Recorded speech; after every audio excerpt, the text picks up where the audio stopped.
Welcome back. And now for the news in detail. The International Atomic Energy Agency says Iran is moving towards renouncing the 2015 nuclear deal. The UN's nuclear watchdog said installation of advanced centrifuges to produce enriched uranium will lead to increased production. IAEA says Iran will be breaching the nuclear deal with major powers if it exceeds uranium enrichment.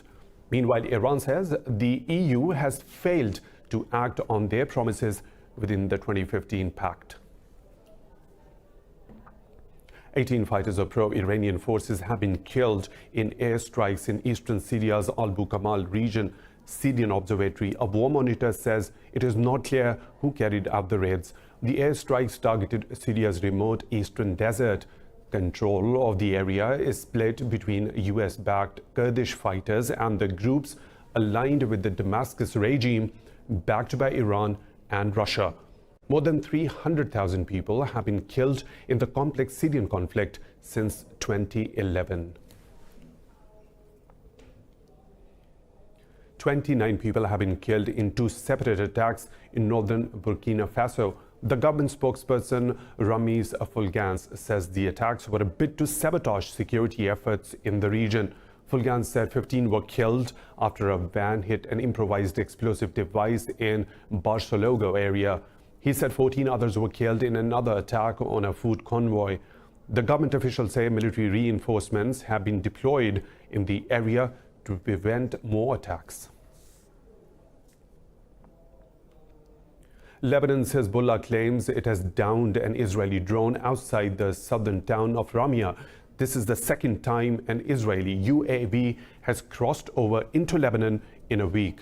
Hezbollah's Al-Manar TV said the drone shot down by the forces is now in their possession. Last week, Tel Aviv's military drones targeted Hezbollah's offices in Beirut.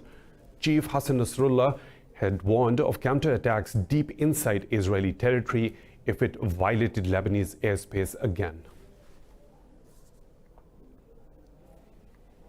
Foreign Minister Shah Mahmood Qureshi is representing Pakistan at the 42nd session of the United Nations Human Rights Council in Geneva today. The UNHRC has opened its 3-week session to examine human rights violations worldwide. Qureshi said he will shake the global conscience on serious human rights abuses in Indian-occupied Kashmir. He is also scheduled to meet international media representatives to present Pakistan's stance on various regional and international issues. During his 3-day visit, the foreign minister will also hold meetings with the leaders of OIC and WHO. Earlier, Qureshi said there is no chance of talks between Pakistan and India until New Delhi halts violations of human rights in Indian-occupied Kashmir. The situation in Myanmar, Indian-occupied Kashmir, Yemen, Ukraine, Libya, Somalia, Sudan, Central African Republic and Georgia will be on forum's agenda. The US has renewed its call for an early resumption of the stalled nuclear talks with North Korea. Secretary of State Mike Pompeo has said President Donald Trump will be very disappointed if North Korean leader Kim Jong-un does not resume dialogue. In an interview, Pompeo also hinted at working-level talks between Washington and Pyongyang restarting in days or weeks. Pompeo said Kim has not yet violated his commitment to Trump regarding weapon testing. But he said Trump will not be thrilled if Kim's missile tests violate agreements made in earlier meetings.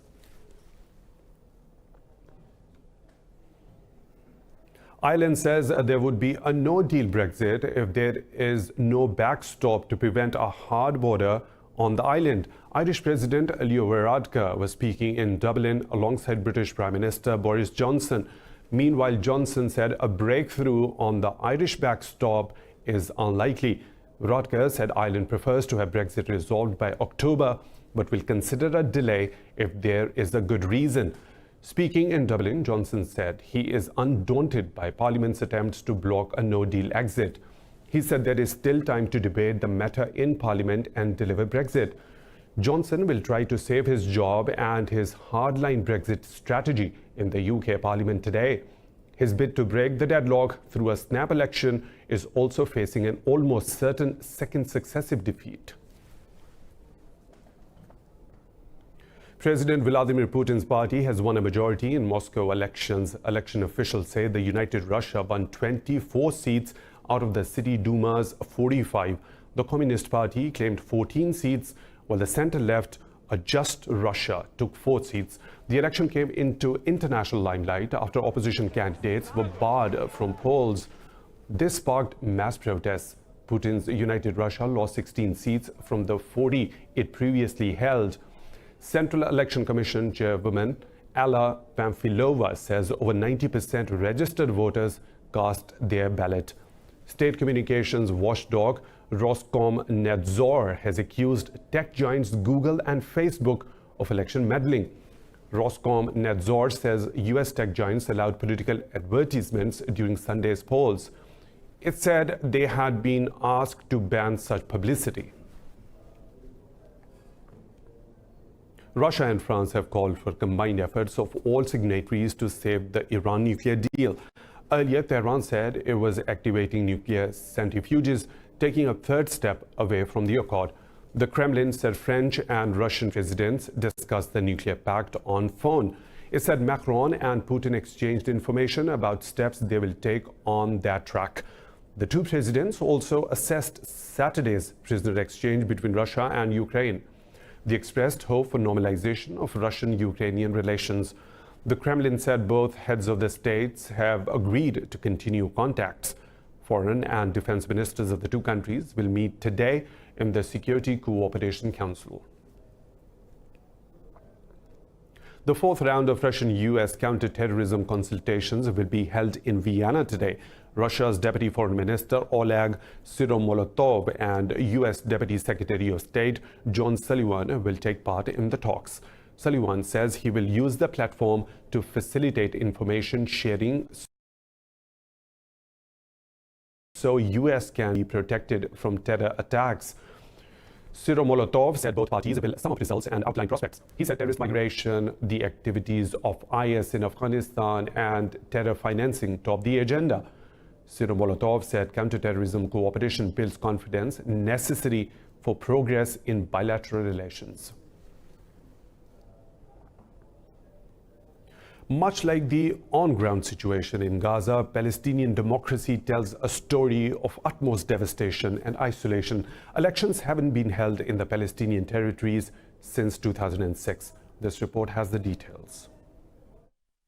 When Israelis vote next week for their 6th general election, it will be more than 13 years for Palestinians to have had the same rights. Unemployment is at 30% as factional rivalries, infighting and Israeli restrictions persist. After a 2007 split, two governments effectively rule separate territories. President Mahmoud Abbas leads the West Bank-based Palestinian Authority and Hamas controls Gaza. A decade of reconciliation talks have brought no results. It's all the same thing, whether right or left. It's all the same. We want someone who will help the people, whether left or right. We welcome anyone who is good and wants to help. Following the 2004 death of longtime Palestinian leader Yasser Arafat, a push was made to rejuvenate democracy. In 2005, Abbas Fatah won presidential elections, but a year later, Hamas shocked the world by beating him in parliamentary polls. Palestinian politics has been static since, with the two tightening their grips on respective territories. The Palestinian people will be affected either way, and the result will be negative on all aspects, because there is no progress in establishing peace. There is no land left because of increase in settlements, and we have no rights. Whomever the winner in both cases, the Palestinian people will pay a high price. Israel maintains a crippling blockade of Gaza, and while it prepares for its general elections, there is very little hope for Palestinians being able to choose their own rulers. France says this year's severe heatwave killed 1,500 people in the country. Health Minister Agnès Buzyn said the death toll was 91% higher than the average calculated over years. But Buzyn said Paris was able to cut mortality rates by a factor of 10 due to preventive measures. Record-breaking heat hit France and other parts of Europe from June the 24th to July the 27th this year. During the spell, France recorded its highest ever recorded temperature of 46 degrees Celsius. 4 people are missing after a cargo vessel overturned off the coast of Georgia. The U.S. Coast Guard have rescued 20 crew members. The cargo ship was disabled in the St. Simons Sound after a fire erupted aboard the cargo ship. The company and South Korea's foreign ministry said rescue teams were searching for 4 crew members believed to be inside the engine room. The ship was due to arrive in Baltimore today.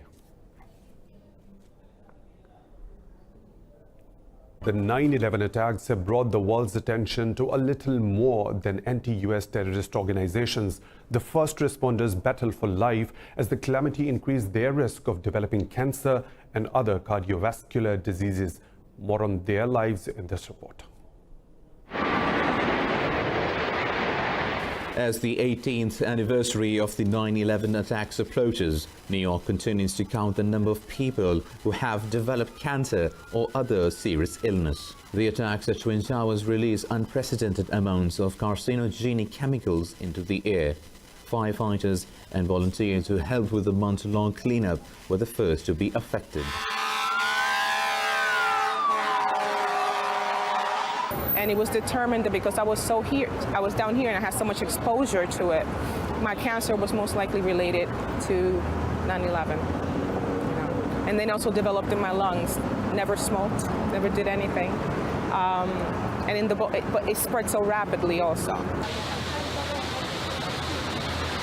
In recent years, the World Trade Center Health Program has diagnosed almost 10,000 with cancer, and at the end of June this year, 21,000 people not considered first responders were also in the program. Almost 4,000 were diagnosed with cancer.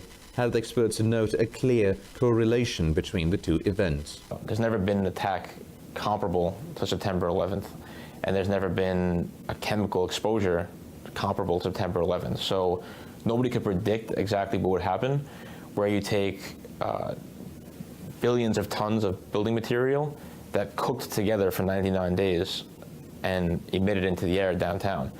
This cancer rate is expected to increase further. This is why President Donald Trump has signed a bill extending the compensation deadline to next year. The average compensation per patient is $240,000 or $682,000 for a deceased person.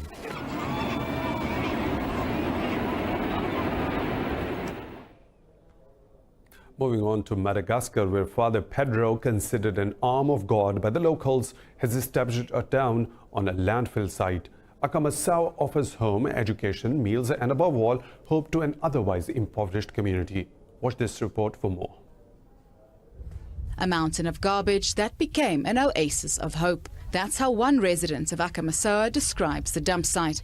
This pile of rubbish in Antananarivo was home to hundreds of families making a living sifting through the debris for scraps to sell. It's hard work because it takes a lot of time to find something. Per day, I earn 40 cents for a bucket of coal, 50 cents for a basket of bones. I often earn 40 cents for aluminium bottles. For the last 30 years, Humanitarian Association Akamasau has been building villages like these to help the poor in Madagascar's capital. This woman can now send her children to school and put a roof over their heads. The town of Akamasau was founded by 71-year-old Father Pedro Opeka. Born in Buenos Aires, he wanted to be a professional football player, but instead found his calling in helping Madagascar's downtrodden. We humanized this garbage. We humanized it because if it had not been for our school, all the work that Amakasoa did here, it would have been a place of violence and of total anarchy. Today, they are poor, but virtuous. There is a dignity here. This dignity is priceless. Leva believes he found dignity thanks to Father Pedro. He was 6 years old and searching for scraps on the dump with his parents when he met the priest. He was schooled thanks to the Akamasau Association and is now a maths teacher. For me, Father Pedro is the hand of God that touched me directly. When he says something, he does it. I've seen it for a long time. For many here, Father Pedro is the embodiment of Christianity. His work and his attitude has a daily and uplifting impact on their lives. Changing climate hastened by human actions has brought with it a number of challenges for the environment. Of these, the ailing Grand Barrier Reef has alarmed the world of scientists and become the focal point for most environmental organizations. But the days of worry might be ending soon. How? Watch in this report. The giant pumice emerging from an underwater volcano eruption near North Tonga is heading towards Australia. It initially formed a floating raft spanning 150 square kilometers. That's roughly the size of 20,000 football fields. If we were standing on the beach, for example, looking at this pumice, it would go to the horizon. It's far denser. Denser? Yeah. The pumice poses no threat to people or the coastline here, but each piece that survives the journey will make its way to the reef. It will serve as a vehicle for organisms' growth. This is a positive development as Australia's government downgraded the health of the reef, which had lost half of its coral. Billions and millions of individuals in at once to be able to find a new home, add to the existing populations that are here that have suffered over the last few years through bleaching, cyclones in particular, just giving that extra boost of new numbers to help replenish and restore the reef. As the pumice raft continues to break, chances of it being dispersed along the Great Barrier Reef increase. While it isn't a cure, restocking some of the lost coral could help the reef to better cope with the threats it faces.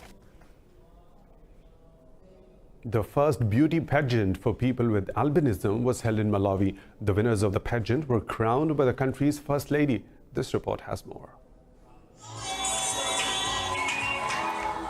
It's hard living with albinism anywhere in the world, but especially in Africa. Now, Malawi has taken a great step to boost the confidence of people living with the condition. To encourage the people living with albinism to live fuller lives, Malawi took a great step ahead by holding a beauty pageant in the country's capital. People from different walks of life attended the event with enthusiasm. The pageant winners were awarded a prize of $1,350 and a laptop. The First Lady of Malawi, Chikondi Kanjanza, crowned the winner.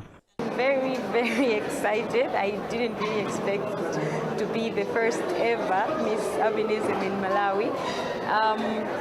What I'm going to do now, firstly, is to bring awareness to communities, especially the local communities that hold negative attitudes, myths and misconceptions about persons with albinism. Mr. Albinism in Malawi also expressed his joy. There were a lot of handsome boys, a lot of intelligent boys, maybe more than me, but I've won the main prize. So I feel so excited, so overwhelmed. The organizer is sure that the winner will increase awareness about living with albinism. At the end of the day, these people are going to take oath of office and they are going to make sure that they play ambassadorial duties in making sure that they take issues of albinism even beyond the country. UN resident coordinator in Malawi, Maria Jose Torres, believes all of them are people with talent and beauty. Really acknowledge that before the census we thought that there were 15,000 people living with albinism in Malawi. Today we know you are 134,000. This is an amazing number of people with talent, with brains, and also with beauty. The winners of the contest vowed to let the world know that persons with albinism also have to enjoy the human rights as everyone else has.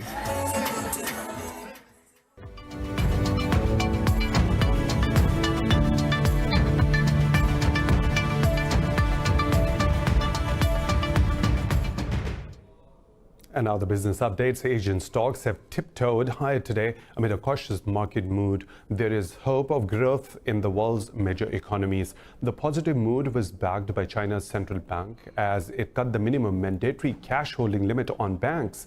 The step led to China's yuan slipping against the dollar today, while stocks gained.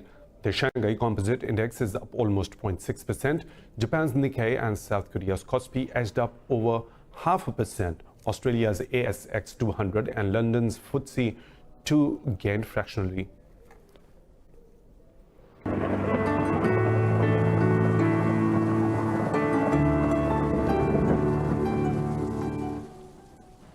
And now the weather situation from around the globe.